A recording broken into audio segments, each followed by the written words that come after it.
நமோ தஸ் பகவதோ அரஹதோ சம்மா சம்புத்தஸ். வசந்தம் தொலைக்காட்சி நேயர்கள் அனைவருக்கும் இன்று பௌர்ணமி தின நல்வாழ்த்துக்களை தெரிவித்துக் கொள்கின்றேன். வணக்கத்தையும் தெரிவித்துக் கொள்கின்றேன். அன்பார்ந்த உறவுகளே, இன்று பௌர்ணமி. பௌர்ணமி என்பது அதிகமாக கௌதம் புத்த பகவானுடைய தர்மத்தை கேட்டு புத்த பகவானை சரணமடைந்தவர்களுக்கு சிறந்ததோர் நாள். ஏன் சிறந்ததோர் நாளாக என்று சொல்லுகின்றேன்? இன்றைய பௌர்ணமி நாட்களிலே வெள்ளை ஆடை அணிந்து உயர்ந்தவன் தாழ்ந்தவன் ஏழை பணக்காரன் அழகு அழகில்லாதவன் இதுகளெல்லாம் அப்பால் பட்டு நாம் எல்லாம் மனிதர்கள் என்ற எண்ணத்தில் எல்லாரும் வெள்ளை ஆடை அணிந்து இன்றைக்கு விகாரைகளுக்கு வருவார்கள். விகாரைகளுக்கு வந்து சீலங்களை கடைபிடிப்பார்கள். பௌர்ணமி அன்று சீலங்கள். தவறான விடயங்களை பார்க்க மாட்டேன், தவறான வார்த்தைகள் பேச மாட்டேன், தவறான வார்த்தைகளை கேட்க மாட்டேன், கைகளால் பாவம் செய்ய மாட்டேன், கால்களால் நடந்து போய் பாவம் செய்ய மாட்டேன், சிந்தனைகள் ஊடாக பாவம் செய்ய மாட்டேன். இன்று வாய்க்கு ருசியாக நான் உணவுகளை சாப்பிட மாட்டேன், என் உடம்பை அலங்கரித்து கொள்ள மாட்டேன், நான் உயர்ந்தவன் என்று நினைக்க மாட்டேன், என் வாயால் பிறர் மனம் நோகும்படி பேச மாட்டேன், உயிர்களை கொள்ள மாட்டேன் என்று அதிகமான அஷ்டாங்க சீலங்களை கடைப்பிடித்து அதர்மத்தில் இருந்து விடுபட்டு தர்மத்தை கடைப்பிடிக்கக்கூடிய நாள் ஒரு பௌர்ணமி என்றுதான் அதிகமாக மனிதர்களுக்கு. இது மற்ற மார்க்கங்களிலும் இருக்கின்றது, சைவ சமயத்திலும் இருக்கின்றது, மற்ற மார்க்கங்களிலும் இருக்கின்றது. ஆனால் அதிகமாக பௌத்தர்களுடைய வாழ்க்கையை நல்வழியில் கொண்டு போவதற்கு, சீலங்களை கடைப்பிடிப்பதற்கு, படித்த தர்மத்தை சிந்தித்து பார்ப்பதற்கு, யோசித்து பார்ப்பதற்கான உகந்த நாள் பௌர்ணமி என்றுதான். இப்போ இன்று விகாரைகளுக்கு வரக்கூடிய அனைத்து மக்களும் வெள்ளாடையில் தான் இருப்பார்கள். பொதுவாக எல்லாரும் மனிதர்கள். அங்கே கலர் ஆடைகள் எங்கும் காண முடியாது. எல்லாரும் பொதுவானவர்கள். அங்கே புத்தனை சரணமடைவார்கள். புத்தனால் போதிக்கப்பட்ட தர்மத்தை சரணமடைவார்கள். தர்மத்தை ஏற்றுக்கொண்டு துறவரம் சென்ற சங்கேர்களை சரணமடைவார்கள். சீலங்களை கடைபிடிப்பேன் என்று உறுதிமொழி கொடுப்பார்கள். சாதுமார்கள் அமர்ந்திருக்கும் ஆசனத்திற்கு உயர்ந்த ஆசனத்தில் நான் அமரமாட்டேன் என்று அவர்கள் சீலங்களை கடைபிடிப்பார்கள். கௌதம் புத்த பகவான் சொல்லுகின்றார், தர்மத்தை கேட்ட பிறகு தர்மத்தை போதித்த எனக்கு நீங்கள் எப்படியெல்லாம் மரியாதை செலுத்த வேண்டும் என்று நினைக்கின்றீர்களோ, என் மீது எப்படியெல்லாம் அன்பு காட்ட வேண்டும் என்று நினைக்கின்றீர்களோ, இரக்க குணத்தை காட்ட வேண்டும் என்று நினைக்கின்றீர்களோ, அது அனைத்தையும் தர்மத்தை ஏற்றுக்கொண்டு துறவரம் சென்ற சாதுமார்களுக்கு நீங்கள் செலுத்த வேண்டும், துறவிகளுக்கு செலுத்த வேண்டும். என்னை வணங்க வேண்டும் என்று விரும்பியவர்கள் சாதுமார்களை வணங்குங்கள். எனக்கு மரியாதை கொடுக்க வேண்டும் என்று நினைத்தவர்கள் சாதுமார்களுக்கு மரியாதை செலுத்துங்கள்.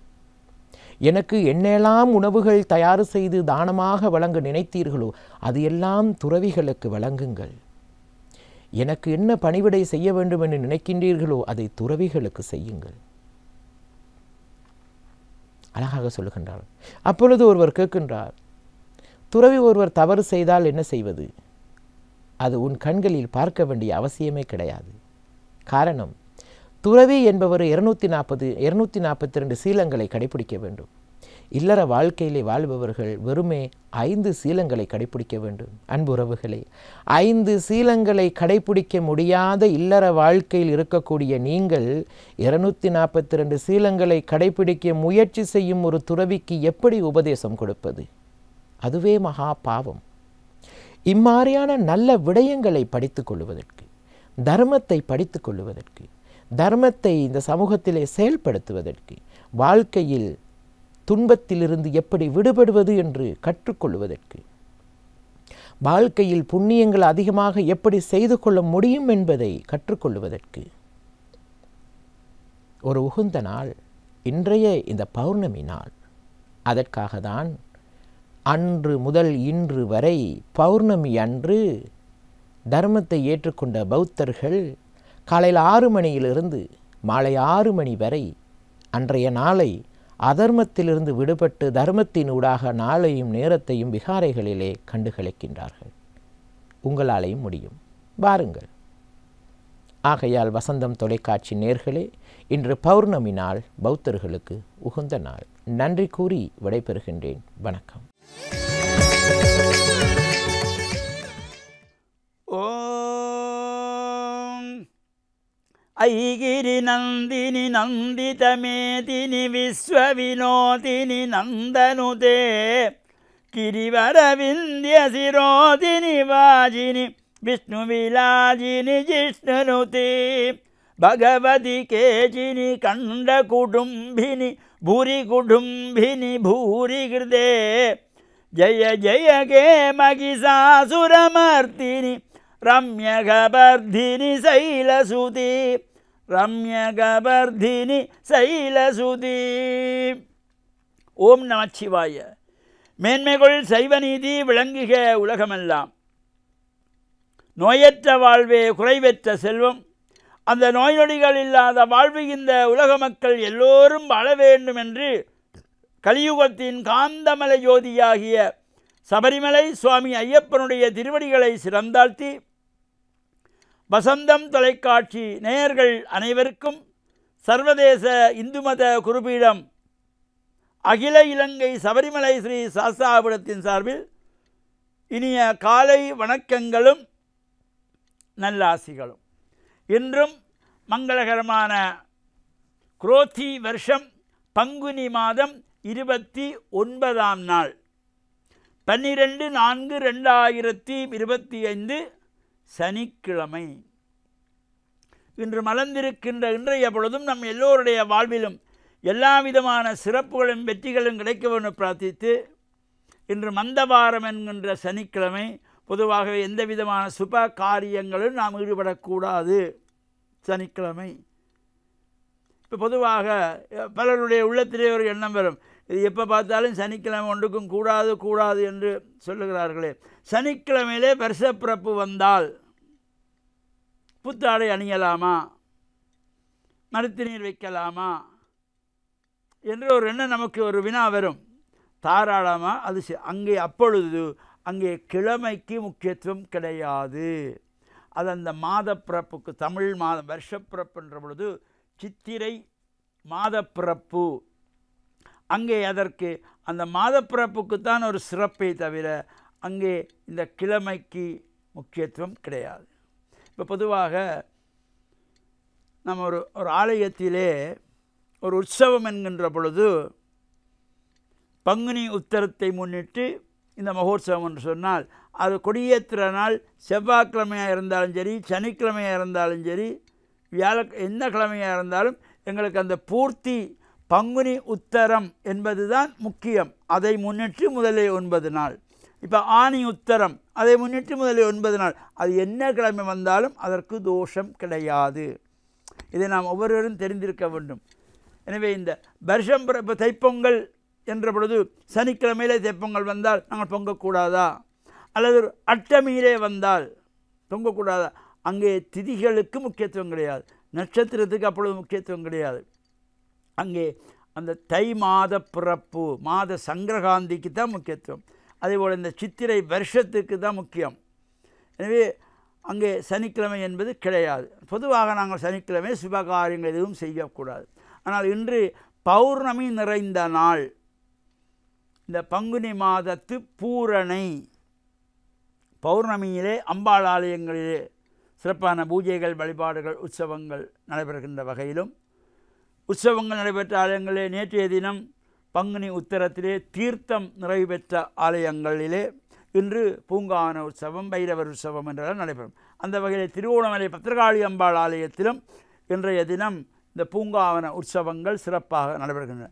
பல்வேறு சிவன் ஆலயங்களிலே, அம்பாள் ஆலயங்களிலே இந்த பௌர்ணமியை முன்னிட்டு கன்னிப்பெண்களும் சுமங்கலி பெண்களும் கலந்து கொள்ளுகின்ற திருவிளக்கு பூஜை வழிபாடுகள் நடைபெறும். அவ்வாறு அந்த பூஜையில் நாமும் கலந்து கொள்ளுகின்ற பொழுதும் அந்த தீபங்களை ஏற்றி வைத்து பிரார்த்தனை செய்து மனதிலே இறைவனை சிந்தித்து மலர்கள் கொண்டு சாத்தி வழிபட்டு குங்குமத்தினாலே அர்ச்சனை செய்கின்ற பொழுதும் எல்லா விதமான சிறப்புகளும் நமக்கு கிடைக்கின்ற வகையிலும் அஷ்டலக்ஷ்மியினுடைய அஷ்ட ஐஸ்வர்யங்கள் நமக்கு கிடைக்குமாம்.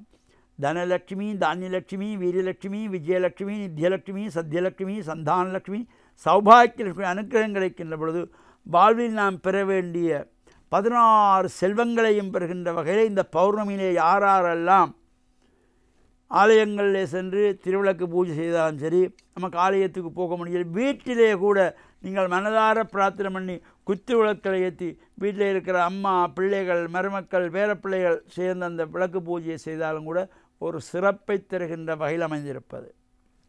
நாளைய தினம் இரவு பின்னிரவு 2:29 திங்கட்கிழமை அதிகாலை 2:29. அதேபோல் திருக்கணித பஞ்சாங்கப்படி திங்கட்கிழமை அதிகாலம் 3:21 இந்த விஸ்வாவசு என்கின்ற சித்திரை புது வருஷம் மலர்கின்றது.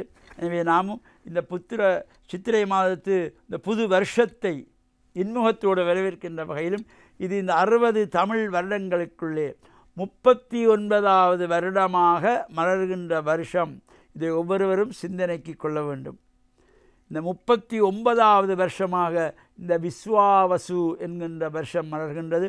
இந்த வருஷம் நமக்கு எல்லோருக்கும் சந்தோஷத்தையும் ஆனந்தத்தையும் மகிழ்ச்சியையும் தர வேண்டும். நாம் தொடங்குகின்ற காரியங்கள் நிறைவேற வேண்டும்.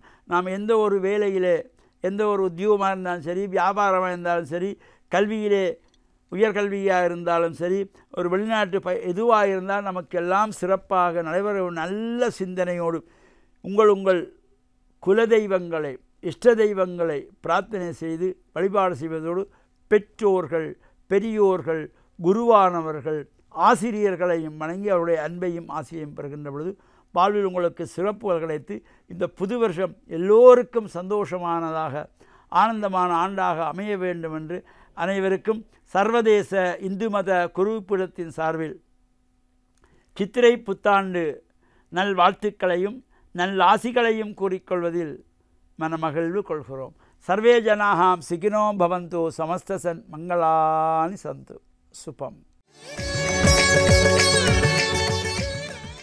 அஸ்ஸலாமு அலைக்கும் வரஹ்மத்துல்லாஹி வபரகாத்துஹு. إن الحمد لله نحمده ونصلي على رسوله الكريم أما بعد فقد قال الله سبحانه وتعالى في قرآنه الكريم بعد أعوذ بالله من الشيطان الرجيم بسم الله الرحمن الرحيم يا أيها الذين آمنوا إذا تداينتم بدين إلى أجل مسمى فاكتبوه إلى آخر الآية. وقال النبي صلى الله عليه وسلم نفس المؤمن معلقة بدينه حتى يقضى عنه أو كما قال عليه الصلاة والسلام. கண்ணியத்துக்குரிய மேலான பெரியோர்களே, சகோதரர்களே, அல்லாஹ் எங்களுடைய தேவைகளை பூர்த்தியாக்குவதற்காக வேண்டி அல்லாஹ் எங்களுக்கு வியாபாரத்தை தந்திருக்கிறான், தொழில்களை தந்திருக்கிறான். குர்ஆனிலே அல்லாஹ் சொல்கிறான், அஹல்லல்லாஹுல் பைஅ வ ஹர்ரமர் ரிபா. அல்லாஹ் வியாபாரத்தை ஹலாலாக்கி வட்டியை ஹராமாக்கி வைத்திருக்கிறான். இன்று வியாபாரம் செய்வதற்கு நாம் பல வழிகளின் மூலமாக ஹலாலான சொத்துக்களிலிருந்து நாம் வியாபாரத்துக்கு நாங்கள் பணங்களை இட்டு வியாபாரம் செய்து கொண்டிருக்கிறோம். சில கட்டங்களிலே பணங்கள் இல்லாத போது அல்லது வாழ்க்கையின் சில கட்டங்களிலே பணங்கள் தேவைப்படும் என்ற நேரத்திலே நாம் கடன் என்ற ஒரு பகுதியின் பக்கம் செல்கிறோம். கடன் என்பது மார்க்கத்தில் அனுமதிக்கப்பட்டது. கடன் என்பது தேவைக்காக வேண்டி தாராளமாக எடுக்கலாம். கடன், அதை எடுக்கக்கூடிய கடனை திருப்பி கொடுக்க வேண்டும் என்ற உணர்வோடு எடுக்க வேண்டும். எப்பொழுது கடனை நாம் எடுக்கும் பொழுது கொடுக்க வேண்டும் என்ற உணர்வோடு எடுக்கின்றோமோ அந்த கடனை கொடுக்கக்கூடிய நிலைமைகளை அல்லாஹ் உருவாக்கி கொடுப்பான்.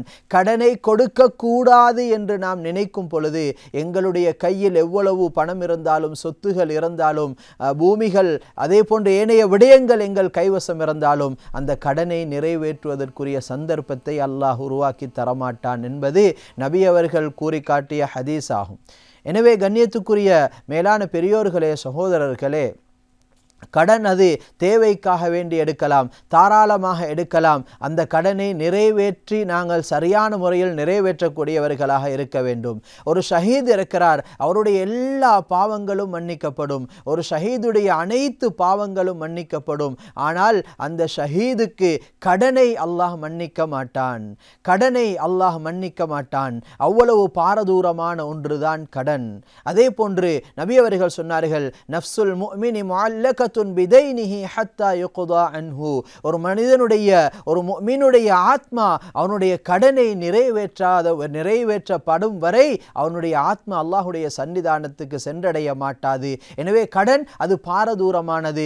கடன் தேவைக்காக வேண்டி எடுக்கலாம். அதே போன்று கடனை உரிய முறையில் நாங்கள் கொடுக்க வேண்டும். கடனை நாங்கள் கொடுக்கும் பொழுது நாம் சந்தோஷமாக, நாம் தேவையோடு இருக்கும் பொழுது என்னுடைய சகோதரர் எனக்கு உதவி செய்தார் என்று அவருக்கு உரிய நேரத்திலே நாம் அவர்களுடைய கடனை நிறைவேற்ற வேண்டும். இன்று கடன் கொடுத்தவர் கடனை எடுக்கும் பொழுது மிகவும் கஷ்டப்பட்டு, மிகவும் தொல்லைப்பட்டு, மிகவும் அவலப்பட்டு, கவலைப்பட்டு அவருடைய கடனை எடுத்துக்கொள்ள இயலாத நிலைமைகளில் சில கட்டங்களிலே கடன் எடுக்க முடியாமல், கொடுத்த கடனை எடுக்க முடியாமல் கோபித்து கொண்டு சிலர்கள் வழக்கு பதிவு செய்யக்கூடிய நிலைமைகளும் கடனின் மூலமாக உண்டாகித்தான் இருக்கிறது.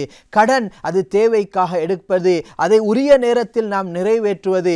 உரிய நேரத்தில் நிறைவேற்றாவிட்டால் எங்களுடைய மானம் அது பாதுகாக்கப்பட வேண்டியது. ஒரு மனிதனுடைய மானம் அது பாதுகாக்கப்பட வேண்டியது. இன்று சிலர்கள் மற்றவர்கள் என்ன நினைப்பார்கள், மற்றவர்களுக்காக வேண்டி வாழ ஆரம்பித்து,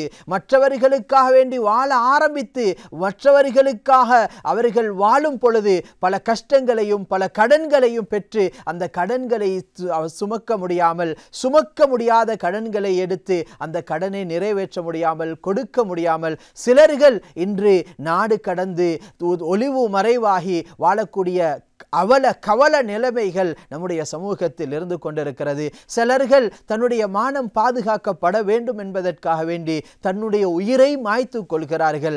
ஏன்? கடன் எடுத்து விட்டோம், கடனை கொடுக்க முடியாது, அதற்குரிய நேரம் இல்லை, அதற்குரிய அவகாசம் இல்லை என்பதாக நாம் கவலைப்பட்டு கொண்டிருக்கிறோம். எனவே கடன் அது எடுப்பது அது உரிய நேரத்தில் கொடுக்க வேண்டும். உரிய நேரம் வந்துவிட்டது, கொடுக்க முடியவில்லையா, நாம் கடன் எடுத்தவரிடம் அவகாசம் கேட்க வேண்டும். மார்க்கம் சொல்கிறது அவகாசம் கேட்க வேண்டும். ஒரு மனிதர் கடன் கொடுத்திருக்கிறார், உரிய நேரம் வந்துவிட்டது, கடனை நிறைவேற்றக்கூடிய சந்தர்ப்பம் அவருக்கு இல்லை. அவர் என்ன செய்ய வேண்டும்? யாரிடம் கடன் வாங்கினாரோ அவரிடம் அவகாசம் கேட்க வேண்டும். அந்த அவகாசம் கொடுப்பது எவ்வளவு பெரிய மகத்தான கண்ணியத்துக்குரிய செயல் என்றால் நபி ஸல்லல்லாஹு அலைஹி வஸல்லம் அவர்கள் சொன்னார்கள், மன் ஸர்ரஹு அய்யுதில்லுஹு அல்லாஹு யௌம லா தில்ல இல்லா தில்லு ஃபல்யன்துர் முஅஸிரா. கியாமத்துடைய நாள் அர்ஷுடைய நிழலுக்கு கீழால நிழலே இல்லாத அந்த நாளில் அல்லாஹ்வுடைய நிழல் கிடைக்கணும் என்று யாருக்கு விருப்பமோ அவர்கள் அவகாசம் கேட்டால் அதற்குரிய அவகாசத்தை கொடுக்குமாறு மார்க்கம் சொல்லி இருக்கிறது. அதே போன்று குர்ஆனும் அவ்வாறு சொல்லி இருக்கிறது. எனவே கடனை தேவைக்காக எடுப்போம், தேவைக்கு எடுத்து உரிய நேரத்திலே கடனை நிறைவேற்றி சிறந்தவர்களாக நம்முடைய தேவைகளை பூர்த்தியாக்கி அல்லாஹ்வுடைய பொருத்தத்தை, அல்லாஹ்வுடைய அன்பையும் அடைந்த கூட்டத்தில் வல்லவன் அல்லாஹ் நம் அனைவரையும் ஆக்கி அருள்வானாக. வ ஆகிரு தஅவானா அனில் ஹம்துலில்லாஹி ரப்பில் ஆலமீன். அஸ்ஸலாமு அலைக்கும் வ ரஹ்மத்துல்லாஹி வ பரகாத்துஹு. பிரியமானவர்களே, வசந்தம் டிவி நேயர்களே, உங்கள் ஒவ்வொருவரையும் இயேசு கிறிஸ்துவின் நாமத்தினாலே மிகவும் அன்போடு வாழ்த்தி வரவேற்பதிலே பெரும் மகிழ்ச்சி அடைகின்றேன். இந்த நாளிலே இறை சிந்தனைக்காக நான் தெரிந்து கொண்ட திருமறை பகுதி பரிசுத்த யோவானின் நற்செய்தி 4ஆம் அதிகாரம் 43ஆம் வசனத்திலிருந்து ஒரு அருமையான ஒரு சம்பவமானது எழுதப்பட்டு காணப்படுகிறது. அதுதான் என்ன? நாங்கள் பார்க்கின்றோம், ஏரோது அரண்மனையிலே ஒரு அரசாங்க உத்தியோகத்தர் பணியாற்றுகின்றார். அவருடைய மகன் வியாதிப்பட்டு அவர் மரிக்க தருவாயிலே காணப்படுகிறார்.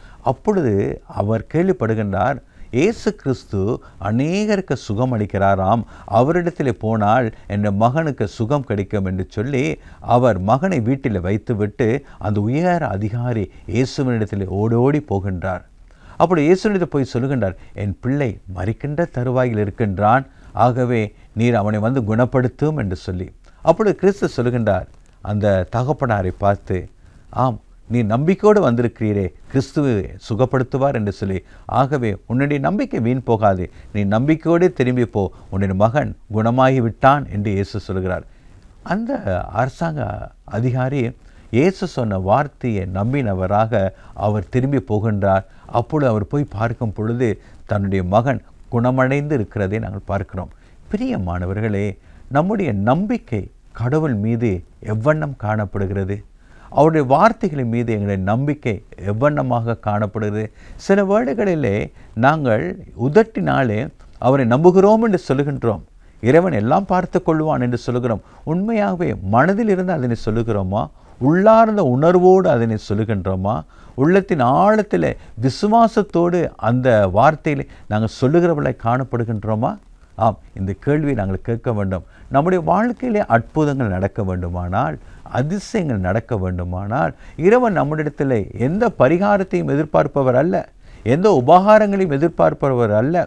ஆம், எனக்கு தான தர்மங்களை செய், புண்ணியங்களை செய், எனக்கு காணிக்கை தா, எனக்கு பணம் தா, எதையும் அவர் கேட்பதில்லை. தங்கத்தை தா, வைரத்தை தா, எனக்கு இதை செய்து கொடு, அதை செய்து கொடு என்று எதையும் எதிர்பார்ப்பவர் அல்ல. அவர் நம்மிடத்தில் எதிர்பார்ப்பது அவர் மீது நாங்கள் எவ்வளவு நம்பிக்கை வைத்திருக்கிறோம் என்பதுதான்.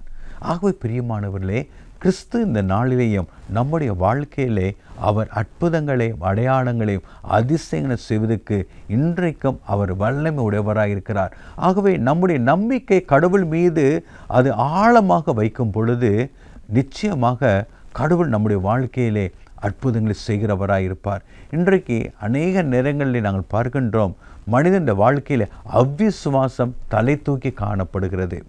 ஆம், நம்பிக்கை அற்ற மனநிலையானது அதிகரித்தே கொண்டே காணப்படுகிறது.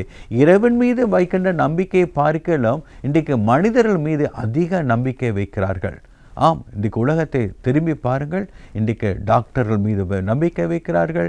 அது மாத்திரமல்ல, காவல்துறையின் மீது நம்பிக்கை வைக்கிறார்கள், அரசாங்க உத்தியோகத்தின் மீது நம்பிக்கை வைக்கிறார்கள். இப்படி உலகத்தில் மனிதர்கள் மீது வைக்கிற அளவுக்கு நம்பிக்கை கடவுள் மீது இல்லை. ஆம், கடவுள் மீது நம்பிக்கை இன்றைய நாட்களில் குறைந்து கொண்டே போகிறது. இன்றைக்கு உங்களுடைய நம்பிக்கை எப்படி இருக்கிறது? கடவுளை நீங்கள் நம்புகிறீர்களா? கடவுளை நம்புகிறீர்கள் என்று சொன்னால் அதிகமாக இறை பிரார்த்தனையிலே நீங்கள் ஈடுபடுவீர்கள், அதிகமாக தியானத்திலே இருப்பீர்கள். ஆம், உங்களுடைய வாழ்க்கையானது இறைவனோடு இணைந்ததாய் அது காணப்படும். ஒரு முறை நாங்கள் பார்க்கின்றோம், கிறிஸ்து ஒரு கிராமத்துக்கு செல்கின்றார். அப்பொழுது அவரால் அநேக அற்புதங்களை அங்கு செய்ய முடியாமல் போனதாம். அப்பொழுது கிறிஸ்து சொல்லுகின்றார், இவருடைய அவ்விசுவாசத்தின் நிமித்தமாக, இவருடைய அவநம்பிக்கை நிமித்தமாக கிறிஸ்துவாலே அநேக அற்புதங்களை செய்ய முடியாமல் போனது என்று சொல்லி. அப்படியான பிரியமானவர்களே, நம்முடைய வாழ்க்கையிலே கடவுள் மீது நாம் நம்பிக்கை வைக்க வேண்டும். இறைவன் எல்லாம் பார்த்து கொள்வான். இறைவன் எனக்காக யாவையும் செய்து முடிப்பார். இறைவன் என்னை கைவிடவே மாட்டார். கடவுள் எனக்கு போதுமானவராய் இருப்பார்.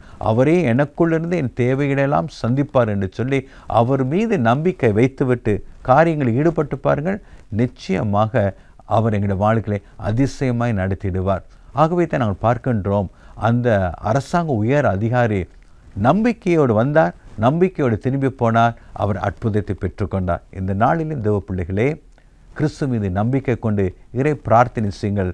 கிறிஸ்துவே, எனக்கு இந்த காரியம் தேவை, இந்த காரியம் எனக்கு அவசியமாக இருக்கிறது, அல்லது என்ன இறைவேண்டலாக இருக்கட்டுமே அதனை கிறிஸ்துவிடம் கேட்டு பாருங்கள், கிறிஸ்து நமக்கு தருகிறவராக இருப்பார். ஆகவே நம்ம நம்பிக்கை வைக்க வேண்டும். அந்த நம்பிக்கை எங்களுக்கு நிச்சயமாக பதில் கொடுக்கும். இதனை குறித்து ஆழமாக சிந்தியுங்கள். கடவுள் தாமே உங்களை ஆசீர்வதிப்பாராக.